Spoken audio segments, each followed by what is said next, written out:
Hello everyone, कैसे हैं आप सभी का स्वागत है आज की इस वीडियो में। और आज से हम स्टार्ट करने वाले हैं भारतीय राष्ट्रीय आंदोलन को। जैसा कि आप सभी जानते हैं कि यूपी ट्रिपल एसएससी पेट एग्जाम के लिए ये टॉपिक बहुत ही इंफॉर्मेटिव होने वाला है।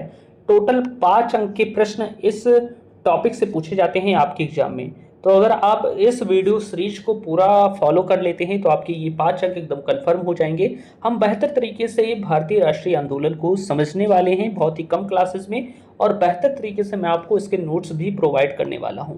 अगर मैं बात करूं, आप किसी भी एग्जाम की तैयारी कर रहे हैं, अगर उसमें इतिहास पूछा जाता है तो आप ये क्लास देख सकते हैं, क्योंकि भारतीय राष्ट्रीय आंदोलन सभी परीक्षाओं के लिए बहुत ही इंफॉर्मेटिव होने वाला है। तो चलिए शुरुआत करते हैं। आज का जो हमारा टॉपिक होने वाला है वो है भैया कांग्रेस की पूर्ववर्ती संस्थाएं, यानी कि कांग्रेस के पहले बनी ऐसी प्रमुख संस्थाएं जिनसे परीक्षाओं में अधिकतर प्रश्न पूछ लिए जाते हैं, उनको हम पढ़ने वाले हैं। क्योंकि हमारा टॉपिक भारतीय राष्ट्रीय आंदोलन है तो आपको पता होना चाहिए कि भारतीय राष्ट्रीय आंदोलन मुख्य रूप से जब कांग्रेस का गठन होता है भारत में, तब से इसकी शुरुआत होती है।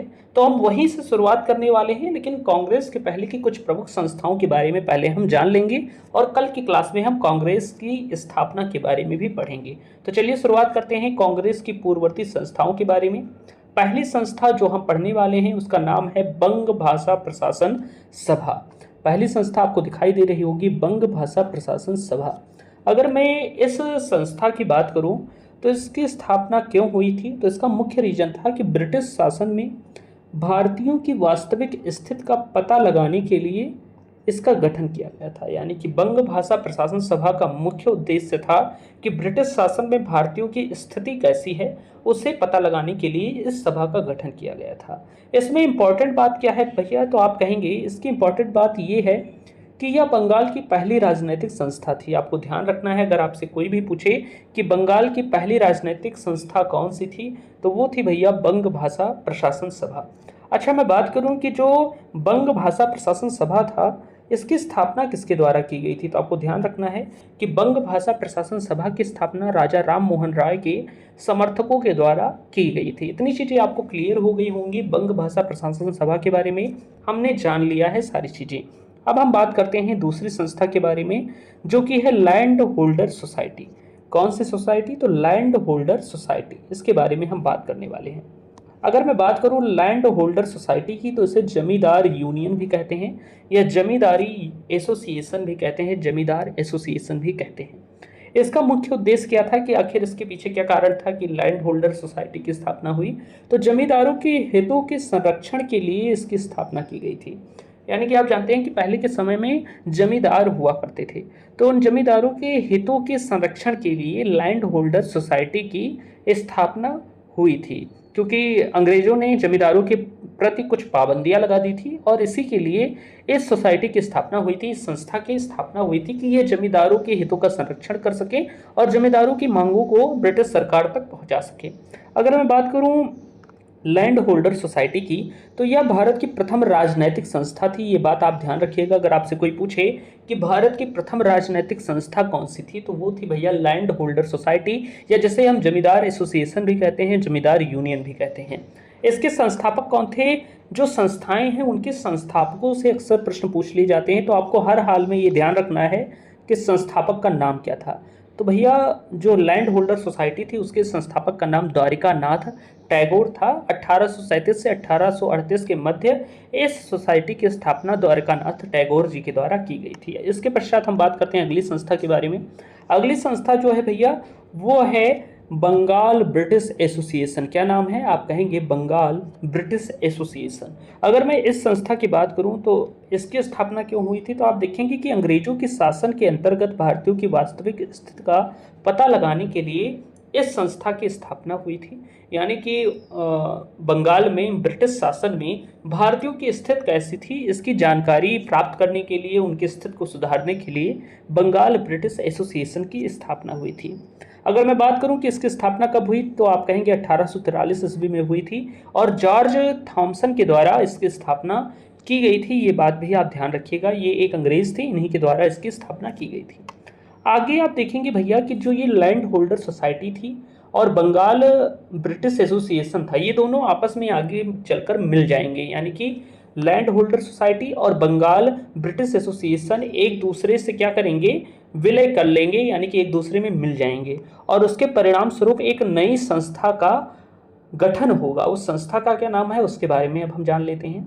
आपसे परीक्षा में पूछा जा सकता है इसके बारे में, तो ये ध्यान रखिएगा कि लैंड होल्डर सोसाइटी और बंगाल ब्रिटिश एसोसिएशन आगे चलकर आपस में इनका क्या हो जाता है, तो विलय हो जाता है। और जब विलय होता है तो एक नई संस्था का निर्माण होता है जिसे हम ब्रिटिश इंडिया एसोसिएशन कहते हैं। परीक्षा में पूछा जा सकता है कि ब्रिटिश इंडिया एसोसिएशन की स्थापना किन दो संगठनों के मिलने से हुई थी, तो वो था भैया लैंड होल्डर सोसाइटी और बंगाल ब्रिटिश एसोसिएशन। इनके विलय से एक नई संस्था बनी जिसे हम ब्रिटिश इंडिया एसोसिएशन के नाम से जानते हैं। इतनी चीज़ें आपको क्लियर हो गई होंगी।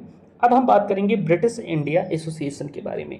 इंपॉर्टेंट है, इससे परीक्षा में प्रश्न पूछे जाते हैं। ब्रिटिश इंडिया एसोसिएशन की अगर मैं बात करूं तो भारतीयों के राजनीतिक अधिकारों की मांग और जमींदारों के हितों का संरक्षण करने के लिए इस संस्था का गठन हुआ था। यानी कि भारतीयों के राजनीतिक अधिकारों की मांग और जमींदारों के हितों के संरक्षण के लिए ब्रिटिश इंडिया एसोसिएशन का गठन हुआ था। जैसा कि आप जानते हैं, मैंने अभी आपको बताया कि जो लैंड होल्डर सोसाइटी थी उसका उद्देश्य क्या था, जमींदारों के हितों का संरक्षण करना, और बंगाल ब्रिटिश एसोसिएशन का उद्देश्य क्या था कि भारतीयों की वास्तविक स्थिति का पता लगाना। जब इन दोनों का विलय हुआ तो इनके दो उद्देश्य हो गए, ये आप ध्यान रख सकते हैं कि एक तो इनका उद्देश्य था कि भारतीयों के राजनीतिक अधिकारों की मांग रखना, उनकी वास्तविक स्थिति का पता लगाना, और इसके अतिरिक्त जमींदारों के हितों का संरक्षण, क्योंकि इन्हीं दो संस्थाओं के मिलने से ब्रिटिश इंडिया एसोसिएशन का निर्माण हुआ था। इतनी चीज़ें आपको क्लियर हो गई होंगी। अब हम बात करें कि ब्रिटिश इंडिया एसोसिएशन की स्थापना कब हुई थी, तो 1851 में हुई थी। किसके द्वारा की गई थी, तो राधा कांत देव जी के द्वारा ब्रिटिश इंडिया एसोसिएशन की स्थापना की गई थी। ये बात आपको ध्यान रखनी है। इसके पश्चात हम पांचवी संस्था के बारे में बात कर लेते हैं जो कि इंपॉर्टेंट है, इंडिया लीग। इंडिया लीग की अगर मैं बात करूँ तो एक इंपॉर्टेंट संस्था है, आपसे परीक्षा में इससे प्रश्न पूछे जा सकते हैं, तो ध्यान रखिएगा कि जो इंडिया लीग थी इसका उद्देश्य क्या था, तो इसका उद्देश्य था राष्ट्रवाद की भावना का प्रसार करना।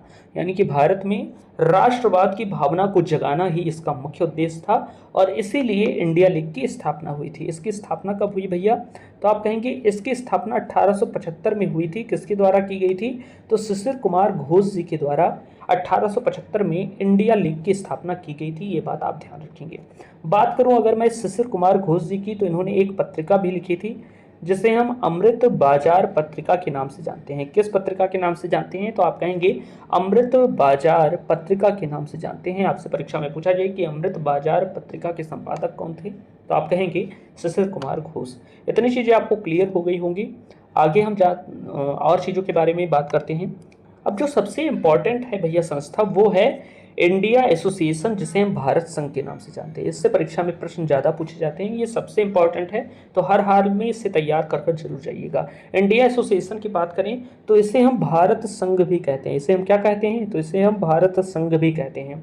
अगर मैं बात करूं कि इंडिया एसोसिएशन की स्थापना का उद्देश्य क्या था, तो आप देखेंगे कि इसका उद्देश्य भारतीयों में राजनैतिक विचारों, राष्ट्रीय चेतना, राष्ट्रवाद की भावना को जागृत करना था। यानी कि इंडिया एसोसिएशन का गठन भारतीयों में राजनीतिक विचारों को जगाना, राष्ट्रीय चेतना को जागृत करना, राष्ट्रवाद की भावना को बढ़ाने के लिए इंडिया एसोसिएशन की स्थापना की गई थी। अगर मैं बात करूं कि इसके संस्थापक का क्या नाम था इंडिया एसोसिएशन के, तो आप कहेंगे इंडिया एसोसिएशन के संस्थापक का नाम सुरेंद्र नाथ बनर्जी और आनंद मोहन बोस था। ये बात आप ध्यान रखेंगे। और इसकी स्थापना 1876 में सुरेंद्र नाथ बनर्जी और आनंद मोहन बोस के बारे ने की थी। ये बात आप हमेशा याद रखेंगे कि ब्रिटिश इंडिया एसोसिएशन की स्थापना सुरेंद्र नाथ बनर्जी और आनंद मोहन बोस ने की थी। इंपॉर्टेंट है। इसके पश्चात मैं बात करूँ कुछ और चीज़ों के बारे में, तो जो भैया इंडिया एसोसिएशन था, इंडिया एसोसिएशन यानी कि भारत संघ, भारत संघ की अगर मैं बात करूँ, इंडिया एसोसिएशन की बात करूँ, तो यह कांग्रेस से पहली अखिल भारतीय स्तर की संस्था थी। अखिल भारतीय स्तर की संस्था थी, यानी कि कांग्रेस के पहले, कांग्रेस तो एक अखिल भारतीय स्तर की संस्था थी ही, लेकिन उसके पहले एकमात्र पहली अखिल भारतीय स्तर की जो संस्था थी वो कौन सी थी, तो वो भैया थी इंडिया एसोसिएशन, जिसे हम भारत संघ कहते हैं। अखिल भारतीय कहने का मतलब क्या है, ऑल इंडिया लेवल, यानी कि पूरे भारत में फैली हो। आप देखेंगे जो बंगाल की संस्था है वो बंगाल में ही प्रचलित है, पूरे भारत में कोई भी संस्था का विस्तार नहीं हुआ था अब तक। लेकिन पहली ऑल इंडिया लेवल की संस्था यानी कि पूरे भारत देश में जिसका प्रचार प्रसार हुआ हो वो कौन सी थी? वो थी भैया पहली अखिल भारतीय स्तर की संस्था, वो थी इंडिया एसोसिएशन, जिसे हम भारत संघ कहते हैं, या पहली ऑल इंडिया लेवल की संस्था थी कांग्रेस के पहले। ये बात आप ध्यान रखिएगा। इंडिया एसोसिएशन की अगर मैं बात करूं तो आप देखेंगे इंडिया एसोसिएशन भारत संघ जिसे हम कहते हैं, इंडिया एसोसिएशन का दूसरा नाम भारत संघ है। ये बात आप ध्यान रखिएगा। इसने क्या क्या आंदोलन किए तो आप देखेंगे इसने भारतीयों की आईसीएस परीक्षा में उम्र विवाद, आप जानते हैं कि भारतीयों की आईसीएस परीक्षा में उम्र को कम कर दिया गया था, तो इस विवाद पर भी इंडिया एसोसिएशन ने आंदोलन किया था। और एल्बर्ट बिल जो आया था इसको लेकर भी इंडिया एसोसिएशन यानी कि भारत संघ ने आंदोलन किया था। तो ये दो प्रमुख चीज़ें इंडिया एसोसिएशन यानी कि भारत संघ के द्वारा की गई थी, ये बात आप ध्यान रखेंगे। आपको कमेंट में बताना है कि एल्बर्ट बिल किस वायसराय के शासनकाल में आया था, मैंने आपको ये पढ़ाया है तो आप कमेंट में जरूर बताइएगा। इसके पश्चात मैं बात करूं तो वही बात फिर से यहाँ पर मिस टाइप हो गई है दोबारा, क्योंकि आज पहली बार मैंने टाइपिंग की है तो हो सकता है दोबारा मैंने लिख दिया हो। इसमें भी वही लिखा है कि इंडिया एसोसिएशन ने भारतीयों के आईसीएस परीक्षा में उम्र विवाद और एल्बर्ट बिल विवाद को लेकर आंदोलन किया, ये बात आप ध्यान रखिएगा। इसके पश्चात मैं बात करूँ इंडिया एसोसिएशन की कुछ प्रमुख सम्मेलनों के बारे में।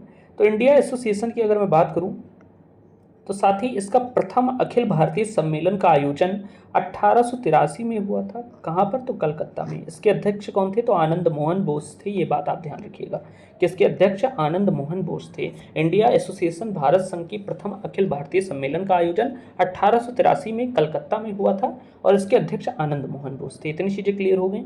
इसके पश्चात मैं बात करूँ कि द्वितीय अखिल भारतीय सम्मेलन का आयोजन यानी कि भारत संघ इंडिया एसोसिएशन के द्वितीय अखिल भारतीय सम्मेलन का आयोजन कहाँ पर हुआ था?